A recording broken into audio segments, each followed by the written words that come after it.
Hi guys. Okay, I'm having a hard time with my live feed, but I figured I'd come on here.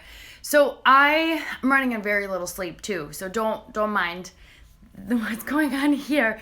But so I've been talking to a lot of people in the past couple of days about this really weird energetic shift that we've all been kind of feeling, and we're currently in Aquarius, and Aquarius is asking us to create whatever realities we want. And while trying to create realities that we want, we feel this like pull and pressure to create these realities, right?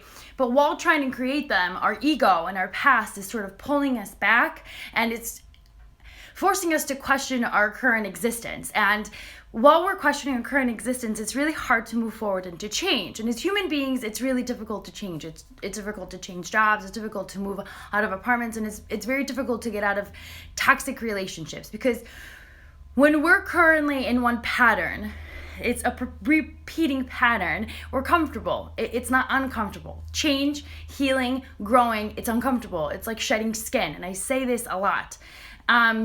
Also, this energetic shift, there's a lot of negativity in the air. There's a lot of pressure in the air. There's a lot of challenges in the air, and a lot of people that are challenging our energetic field and our ability to be positive and our ability to keep focused.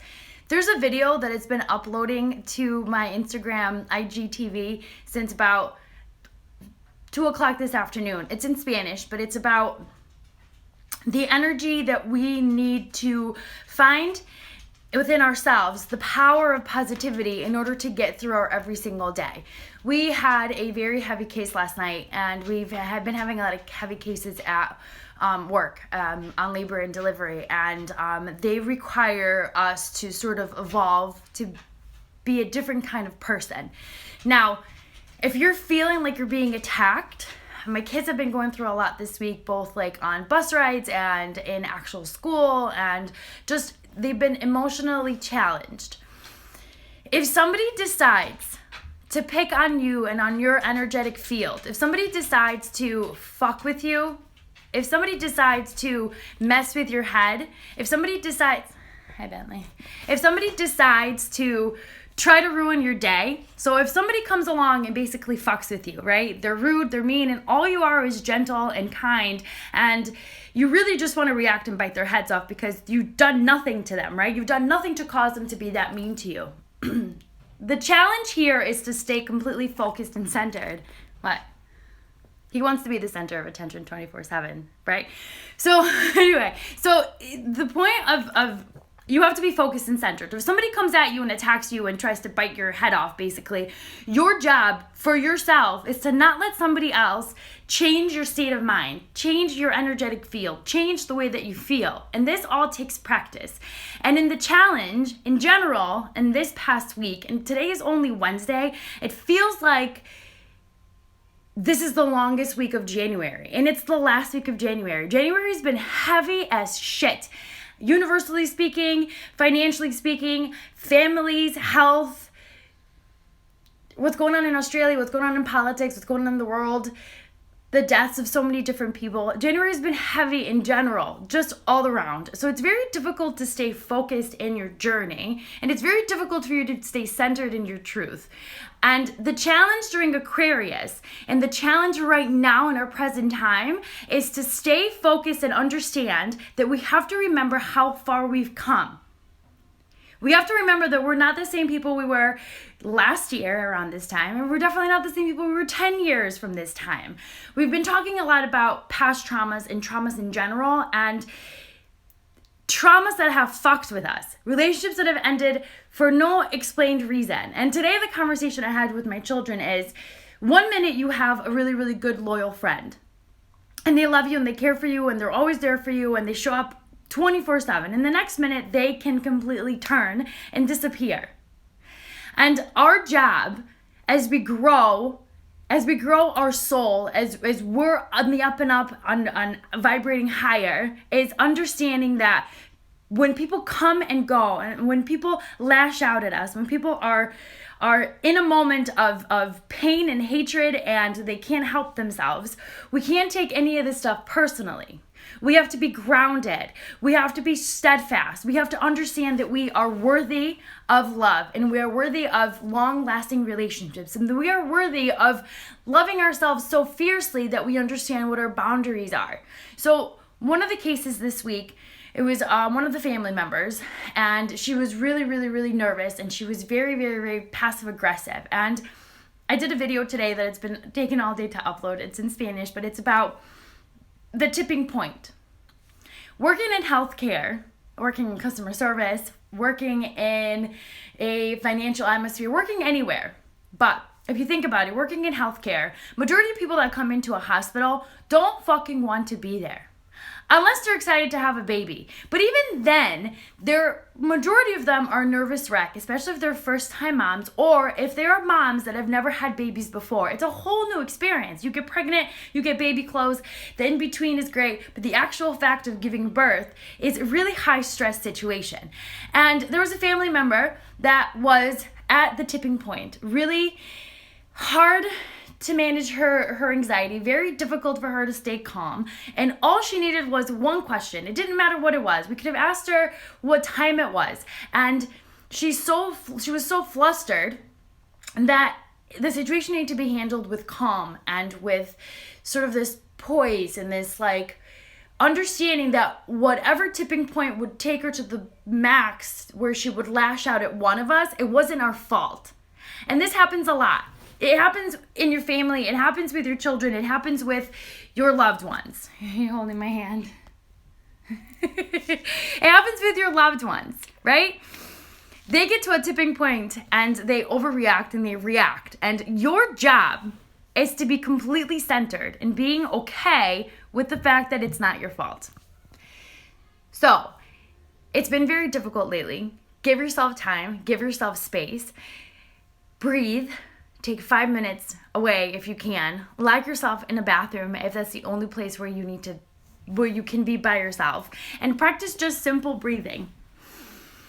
In your nose, out of your mouth, and continue to talk to yourself and tell yourself that everything is fine, that things come and go, that you are in a self-healing journey, and that half of the shit that you have to experience on a daily basis is not your fucking fault. Unless you called somebody a terrible, horrible, no good, very bad name and they lashed out at you, that is your fault. But if they just randomly explode because they've reached a tipping point, you have to be aware of the perspective. So I've been having conversations both on here and on Facebook about self-journaling and self-healing and being able to get to a point where you're so calm and so centered that you don't give a fuck what anything and anybody has to say. And that takes time and practice. And for every 4 steps that you take forward in being calm and not giving a shit, you will fall back 4 steps. For every time that you don't let somebody affect you and hurt you and annoy you for no reason, every time you let that affect you, you will get to a point where it doesn't affect you anymore. And it's about changing perspective. So if we manipulate our own brains, we are our worst enemies. We can take one little tiny itty bitty bit of milk that has spilled and it could be the complete fucking end of the world. Or we can look at a situation for the situation and understand that it's not going to be there forever. And it takes time and it takes practice, just like anything else. If you are a healthcare worker and you went to nursing school, or if you're a tech, or if you're working on a new floor, or if you started some new job, you're not going to know what that job is like.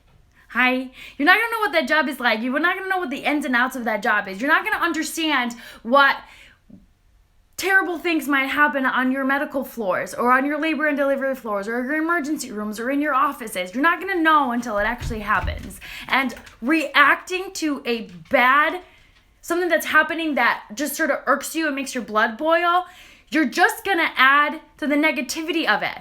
You're just going to cause so much more anxiety to it. You have to literally pick up love and throw it at it and not react. And most of us that feel like we're being stepped on or being pushed or being shoved to the side, all we want to do is just lash out at somebody who's hurting us for no fucking reason.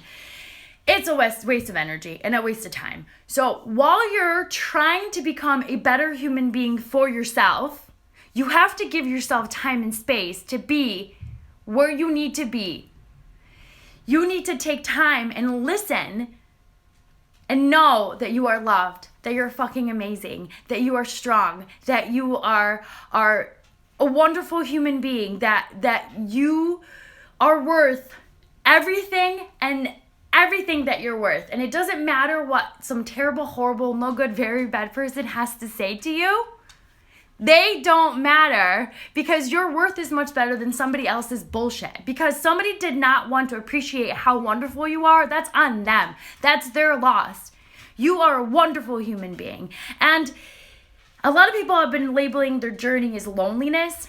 I've been single for a very, very long time, and I've attempted to date, and I understand now more than ever before that in your life, until you reach a point where you are so comfortable sitting on your butt, reading a good book, drinking tea by yourself, eating a whole fucking pizza, so happy and unfazed by what's happening outside of you, you will never reach a point where a good person will come to you, because you will settle for somebody's bullshit, and you will settle for any warm body to lay down next to you. And that, to me, my friends, is worse than anything else. So, thank you. So, the fire you feel within your soul, that loneliness, that pain, that obnoxious throbbing, that neediness, that pull, the fact that you just want to reach out to whatever motherfucker was in your life a long time ago because you are lonely, because you need to be held, sit in it.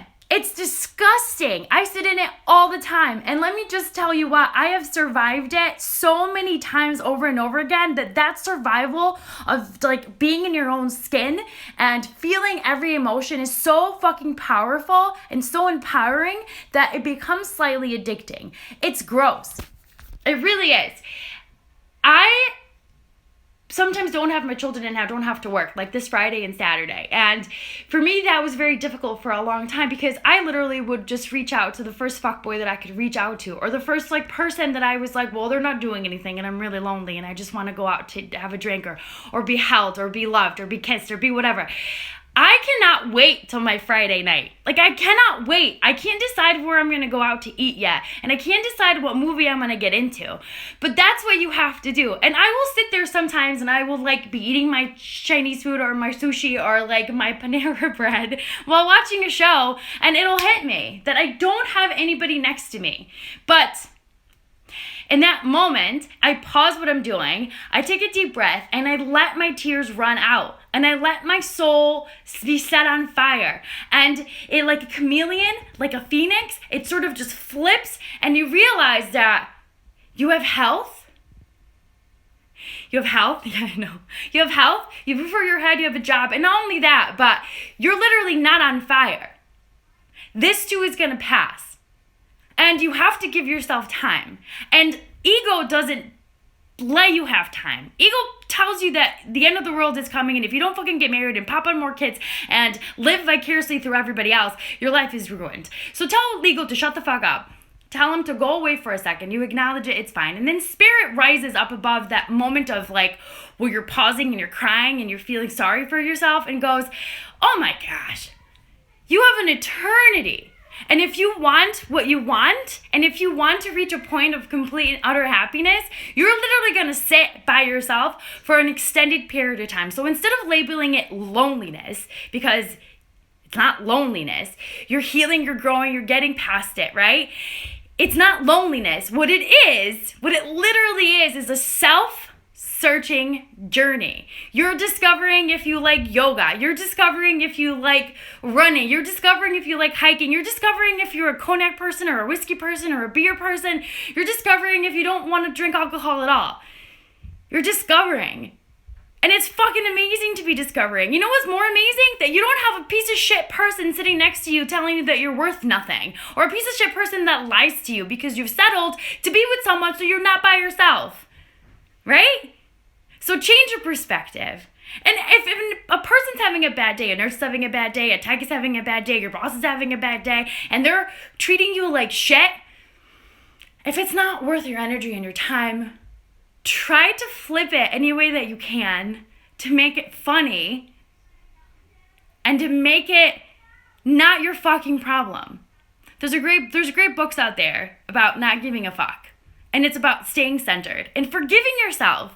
You forgive everybody else who's mistreated you and dragged you through mud. You should forgive yourself first before you forgive anybody else. So for those of you that have reached out today, I love you so much. For those of you that reached out yesterday and this week, I love you guys so much. I am so grateful that you're here with me, because it's very difficult sometimes to just keep it moving. But we're all going through it. And Aquarius season is a challenging season, but it can be a wonderful, magical season. So for everything that is happening to you, look at it through a curious eyes, like a child. For everything that hurts you, understand it's just there to teach you and to help you grow. And for every moment that you feel like the whole entire universe is coming down on you, it's not. You're not here to be tested. You're just here to find the love within yourself, to understand that everything is temporary and it comes and ebbs and flows. And that you were fucking amazing. So if you want to do yoga today, do it. If you want to meditate today, do it. If you want to take a nap, do it. If you want to eat a giant pizza, which I will be doing in about 45 minutes, eat a giant pizza. Just indulge and enjoy and breathe through everything. I love you guys. Easy breezy. I gotta go. My kids are starting to get loose throughout the house. I don't know what's going on. I love you guys.